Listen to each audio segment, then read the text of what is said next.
Welcome, dear listeners, to our deep dive. Today, we're going to be tackling this article by Clemens Lintschinger, Oh, yeah. and it's about the ORF. Austrian Broadcasting Corporation? Exactly.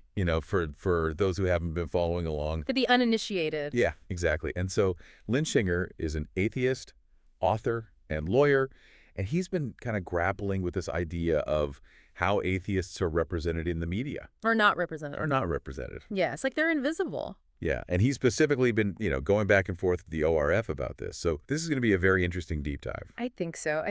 So to set the scene a little bit, Hmm. imagine tuning in to Austrian public broadcasting. You're expecting, a balanced view of society, right? Right. You're going to get a good smattering of everything that's going on. Should be. But what if you're one of the millions of Austrians who don't identify with any religion? Like myself. Like yourself. Right. All right. Where are you in this picture? Yeah, where do you fit in? Do you see yourself reflected? Yeah. Are you represented? Yeah. So that's kind of the question that we're going to be grappling with today.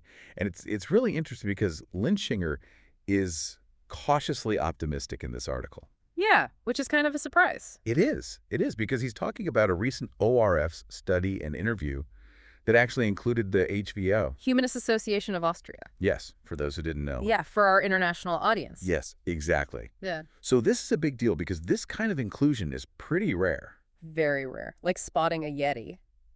Like, Well, yay. You know, oh, a Yeti. the mythical creature. Not the cooler brand. Oh, right. Right, that makes more sense. Yeah. Okay, so this is a sign that maybe things are changing. Maybe. Maybe. So let me just back up for a second. You're saying that this interview is such a big deal because usually atheists on Austrian TV are about as common as a vegan at a sausage fest. Pretty much, yeah. It's Yeah. not something you see every day. Okay. All right. So Lintschinger even commends the journalist for being fair and objective. It does. Yeah. He does. Which kind of begs the question, why is this something that's so notable? Why is this so unusual? Exactly. Why is this such a noteworthy event? What does this tell us about the usual state of affairs for atheists in Austrian media? Right. Is this like a turning point or just a blip on the radar? A glitch in the matrix. Yeah. Right. It's a good question. And so in this article, Lintschinger, he points out that the ORF department responsible for this study is called Religion and Ethics. Catchy. Yeah, very catchy. It's a little bit like a magician saying, pick a card, any card. As long as it's from this very specific deck. Exactly. Like, here are your options, but not really. Yeah. Where's the rest of the deck? Right. And Lintschinger is quick to point out this bias that's inherent in the name. Yeah. Where is philosophy in this? Yeah. Where's the space for diverse worldviews? Right. And the excuse apparently is that long department names are bad for marketing. That's what they said. Really? That's their excuse. Apparently. So I guess thinking for ourselves, not just for heretics anymore, is out of the question. That's a mouthful. Yeah. I don't know if that would fit on a business card. Maybe we can workshop it. Yeah, I can workshop it. But, okay, seriously, though, this little detail, this seemingly insignificant detail, it really speaks volumes It does. about the ORF's commitment to actually representing the full spectrum of Austrian thought. All of the Austrian thought. Yeah, is this a benign oversight? Like forgetting to, buy almond milk for your lactose intolerant friend? Or soy milk or oat milk. Or oat milk, right? No. Well, the milk alternatives? Yeah. Or is this something a bit more concerning? A bit more systematic. Yeah, a bit more ingrained. So let's dig into that a little bit. Let's do it. Let's get into the nitty-gritty. Okay. So we're getting into the nitty-gritty here. Yeah. We've established that, atheists are not exactly the stars of Austrian television. Right. But what are the actual consequences of this underrepresentation? Well, I mean, for starters, it perpetuates harmful stereotypes. Like what? Like, think about how atheism is often portrayed in popular culture, Oh, yeah. It's the angry, Oh, yeah. nihilistic, Morally bankrupt. morally bankrupt contrarian. You Yeah. rarely see nuanced depictions of atheists as, regular people. Right, with like feelings and families and... Complex beliefs and values. Exactly. Like they can't possibly enjoy a good Wiener Schnitzel. Right. It doesn't make any sense. It's like the media is stuck in this 1950s time warp Yeah. where atheism is synonymous with godless communism and moral decay. Yeah.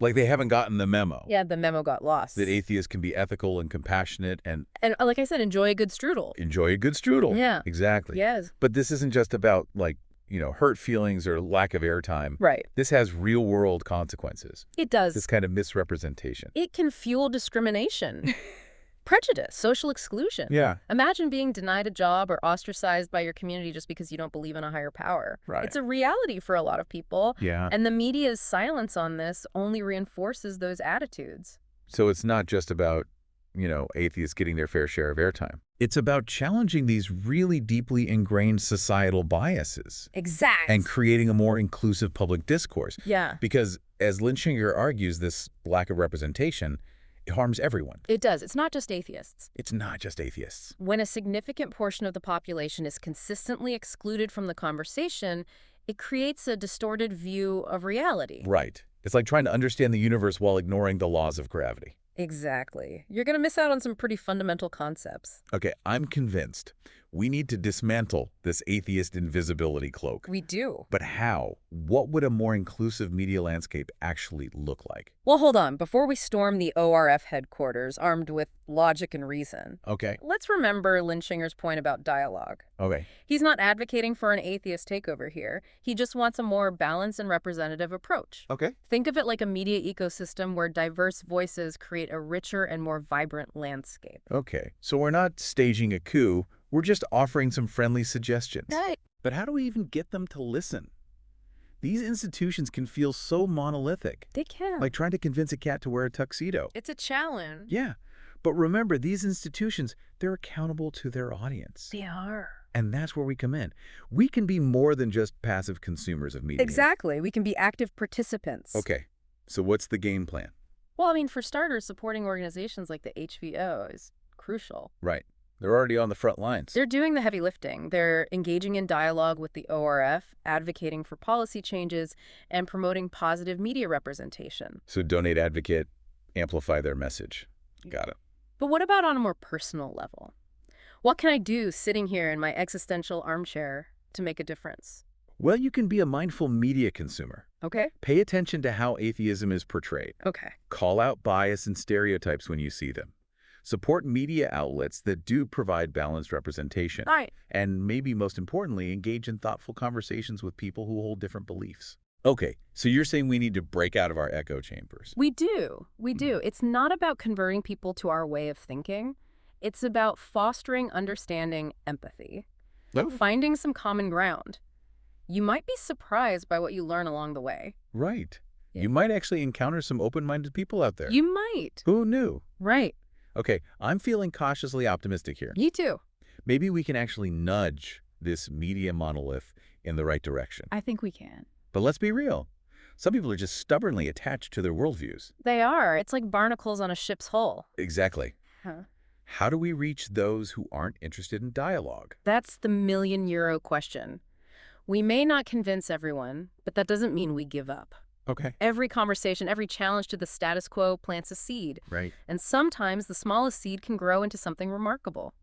Think of it as a long-term investment I like that. in a more rational and inclusive future. So we're playing the long game here. We are. We're All right, listeners, we're back, and it's time for the grand finale. the moment of truth. Exactly, where we try to answer the age-old question, how do you make a media giant see the invisible? Right. We've talked about the problem. We've lamented the lack of schnitzel-loving atheists on screen. We have. But now what? Now it's time for action. What can we do? Right. Armed with, our skepticism? Maybe a strongly worded email or two? Maybe a strongly worded email. Yeah. How do we shake things up? So before we storm the ORF headquarters with, logic and reason, With pitchforks? with pitchforks and torches. Metaphorical pitchforks, of course. Of course, of course. We don't want to incite any violence. No. Just a peaceful, march towards enlightenment. Right. Let's remember Lintschinger's point about dialogue. He's not advocating for an atheist takeover. He Right. wants a more balanced approach, a more representative approach. Okay. Think of it like a media ecosystem, Right. where diverse voices create a richer and more vibrant landscape. Okay, so we're not launching a hostile takeover. More like a friendly suggestion box campaign. Exactly. But how do we get them to listen? It's easy to feel powerless against these big institutions. It is. It's like, like trying to convince a cat to wear a tuxedo. It's a challenge for sure. Right. Yeah. But these institutions, ultimately they answer to their audience. You do. And that's where we come in.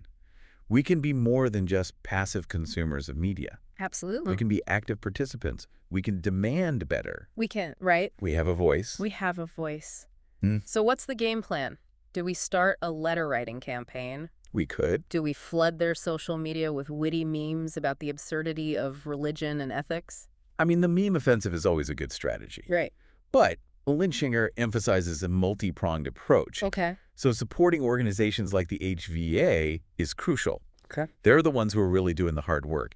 They're engaging in dialogue with the ORF. They're advocating for those policy changes. So donate, advocate, amplify their message. Okay. Got it. But what about me? Just me, little old me, sitting here in my, existential armchair. In your existential armchair. Yeah. What can I do to make a difference? Be a mindful media consumer. Okay. Pay attention to how atheism is portrayed. Oh. Call out bias and stereotypes when you see them. Support media outlets that do a good job of representing diverse viewpoints. Okay. And most importantly, talk to people. Talk to people. Have those conversations. Even the ones who disagree with me. Especially the ones who disagree with you. Okay. So you're saying we need to break out of our echo chambers. We do. And engage with the other side. The believers. The devout. It's not about converting people. It's about fostering understanding. Empathy. Empathy. Finding common ground. Yeah. You might be surprised by what you learn. I might learn something. You might. Okay. I'm feeling a little bit more optimistic now. Me too. Maybe we can actually make a difference here. I think we can. But let's be real. Some people are just really attached to their worldviews. They are? It's like those barnacles on a ship's hull. Exactly. Yeah. How do you reach those who just aren't interested in dialogue? Right. That's the million-euro question. That is the question. We may not convince everyone, but that doesn't mean we give up. Right. Every conversation, every challenge to the status quo, it plants a seed. Okay. And sometimes the smallest seed can grow into something amazing. So we're playing the long game here. We are. We're playing the long game. Okay, I can do that. It's a marathon, not a sprint. So, dear listeners, as we wrap up our deep dive into this, this very complex issue of representation in Austrian media, let's leave you with this final thought. Okay. Imagine a world where media truly reflects the full spectrum of human thought and belief. I like it. Where atheists are as visible as any other group. Their voices are heard. Their perspectives are valued. What a world that would be. It might seem like a distant utopia. It might. But it's a world worth striving for. It is. And it starts with us. It starts with us. With our willingness to challenge the status quo, to engage in those difficult conversations, and to demand better from the institutions that shape how we see the world. So go forth, dear listeners, armed with your newfound knowledge and, a healthy dose of skepticism. And remember, the future of media representation, and maybe even the fate of humanity, rests in your capable hands. No pressure.